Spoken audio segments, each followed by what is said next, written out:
Hello, so today we'll be talking about perfect competition. We'll be talking about a few things.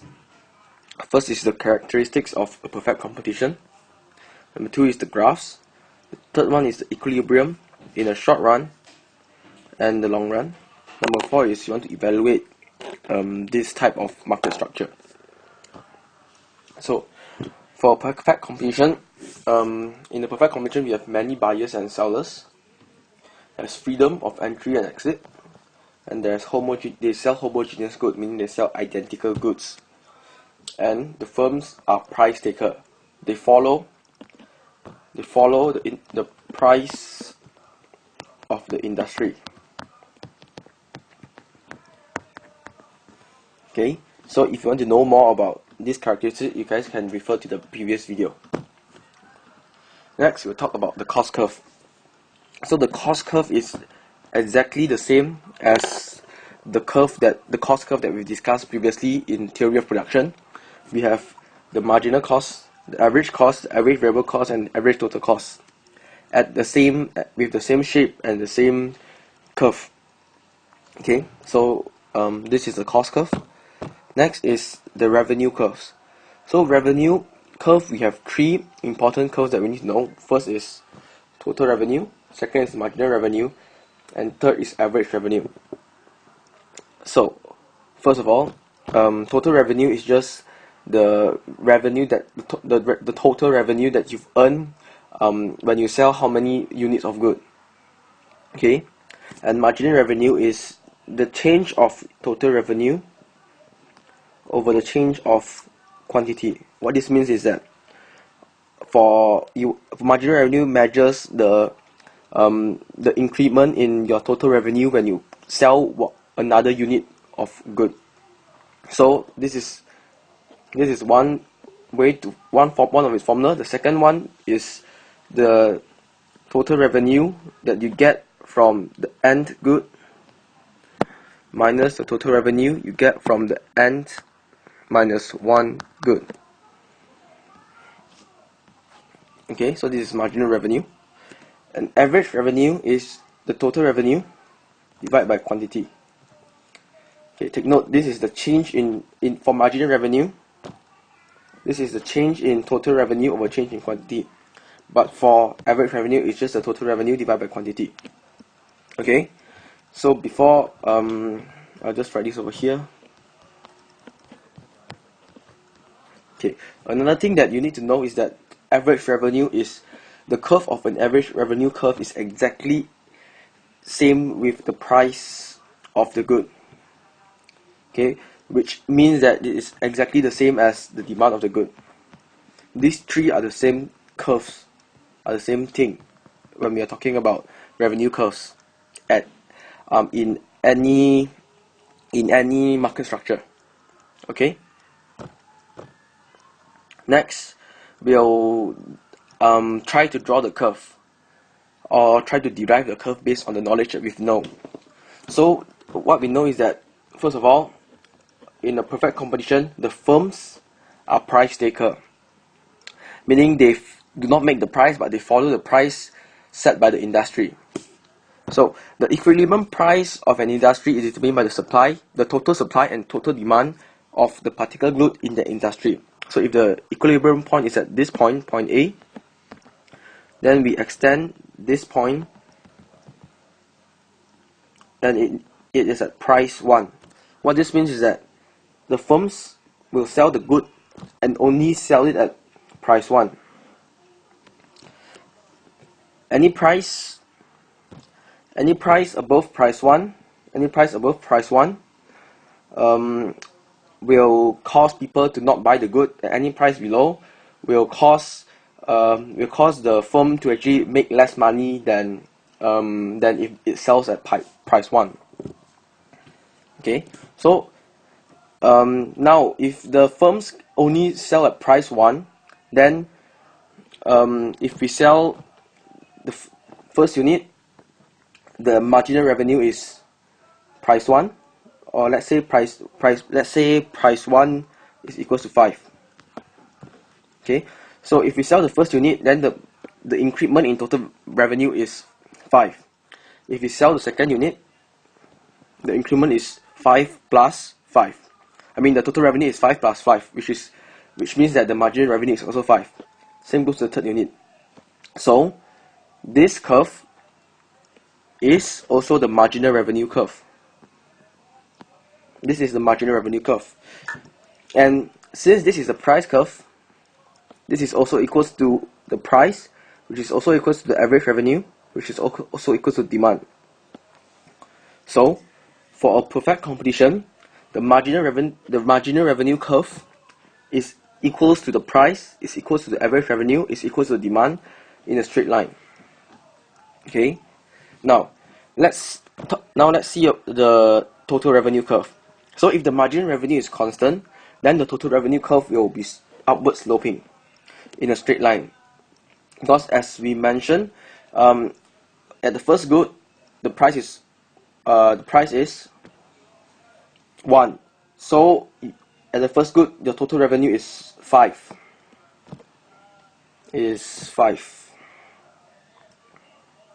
Okay. And the second good, your total revenue is 5 plus the marginal revenue, which is 5, which is 10. Okay, and third one is 15. So if you plot it out, it's actually a straight line passing through the origin. Okay. So now if we put the two curves together, the cost curve and the revenue curve, we can actually determine where the firm will produce, assuming that it's a profit maximizing firm. So we know that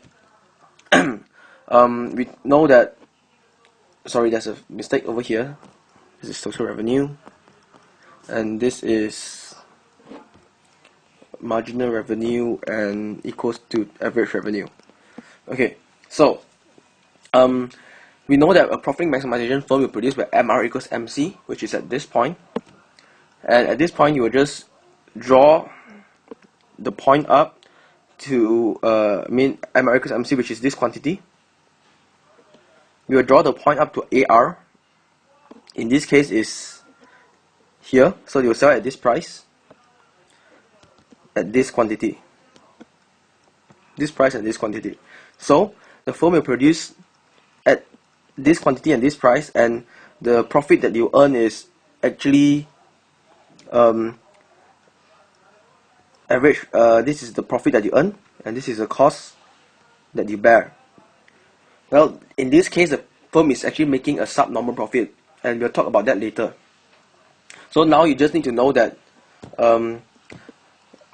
in order for to determine where a perfect competition a firm will produce is where MR equals MC.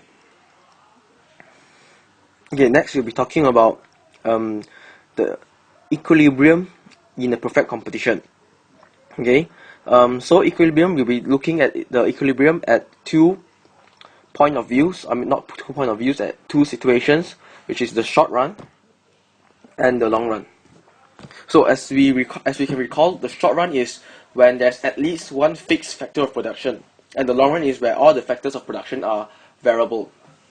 Okay, so what this actually means is, this translates to that in the short run there's less flexibility, because you cannot simply vary your factors of production. For example, if you are making a loss, you cannot simply shut down your company because one factor of production is fixed. For example, your factory is fixed. You cannot simply sell it so quickly, so you need to continue production even though you're making a loss, meaning there's less flexibility. In the long run, however, because all of the factors of production are variable, so you can actually shut down or even open a new factory easily, meaning there's more flexibility. Okay, so just to recap, in the short run there's less flexibility, meaning that firms cannot enter and leave the market so freely, but in the long run they can do so freely. Now in the equilibrium for the short run, okay, firms will produce at where MR equals MC, but there are actually three types of equilibrium over here. Three types, and it depends on whether the MR is more than MC, is larger than MC, not MR, sorry, mistake. It depends on the AR and AC curve. whether or not the AR is larger than AC, or if the AR is equals to AC, or the AR is less than AC. These are the three types of equilibrium. Okay, so the first scenario is when AR is larger than AC. So when AR is larger than AC, if you can see here, this curve, AR is larger than AC, you can see that the firm produced where MR equals MC, which is, this is MC, this is MR, this is also AR, the firm will produce here, okay, and this is AC. So at this situation, when at the intersection point, the average revenue is larger than the average cost. So now the firm is bearing this much cost and earning this much profit. I mean this much revenue. So the profit for the firm at this situation is the red shaded region over here. Okay, and since AR is larger than AC, we call this supernormal profit. Okay, supernormal profit.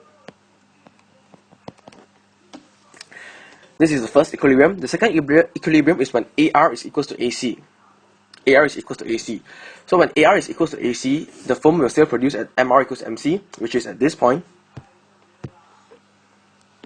But now the firm is actually bearing this much cost and earning this much revenue. So the cost and revenue actually cancel off each other. We call this as a normal profit. Although in economic terms the firm is not making any economic profit, but in accounting terms the firm is actually making profit, because recall the previous video we mentioned that in economic we also count the opportunity costs that the owner bears and also interest foregone by the capital. So the cost over here is actually much higher than accounting costs, because it accounts for the opportunity cost and also interest foregone. Okay, and another thing that you need to take note about normal profit is that only in normal profit the firm is actually producing at the lowest point of the ATC curve. Okay, this means that they are at productive efficiency. If you compare the other two equilibriums, there will not be such a case. The last one is when average revenue is less than average cost. Okay, so for this case, same thing, the firm will produce at MR equals MC, at this quantity and this price. So the cost that the firm bears is actually the green portion over here, and the cost the revenue that the firm gains is the red portion over here. So the profit is the cost minus, the revenue minus the cost, which is this gray portion over here. So we actually call this, when the average revenue is less than average cost, we call this a subnormal profit. Same thing, although the firm is making a subnormal profit, meaning the cost is more than revenue, but in real terms, in accounting terms, the firm may be earning money, because like I mentioned, economic costs, they account for opportunity cost and also interest foregone. Okay, so now we've talked about the short run equilibrium. Okay, there are a few things that we need to discuss also, which is the shutting down of the firm, a firm leaving the industry, and a firm entering the industry. These three terms are somehow quite similar, quite related, but it actually means different thing. For shutdown, it's actually referring to a firm closing down its operation in the short run, only in the short run. Okay, and in the long run, there's no firm shutting down. The firms either leave or enter the industry. Leave or enter the industry in the long run. The reason for this is because in the short run, at least one of the variables is fixed. So firms cannot totally leave the industry when there is a fixed variable which they cannot get rid of. But in the long run, since all the variables, all the factors of production are variable, so the firms can enter or leave the industry easily. And when they shut down, they can actually sell the fixed factor of production and actually leave the industry. Okay, so now we'll talk about the conditions for firms to shut down in the short run. Well, using common sense, we know that a firm will shut down when the business is not profitable for the owner, right? So a firm will shut down when they are earning subnormal profit. When they are earning subnormal profit, a firm will shut down. But there are also scenarios where when the firm is earning subnormal profit, the firm does not shut down. The first reason may be when average revenue is larger than the average variable cost. Okay, what this means is that when the firm is, even though the average cost is larger than the average revenue, but the revenue earned is enough to cover the variable costs, and firms will continue to produce, because if they do not produce, then they will lose even more money. So this is the reason why when average revenue is larger than average variable cost, firms may consider that they will continue their production, because they can earn a little bit of money to cover the cost through selling the good. Okay, one example is, for example, the average revenue is 7, average cost is 5, average variable cost is 4. So in this scenario, if the firm continue to produce, the profit that they will be earning is 7 minus 9, 5 plus 4, which is -2.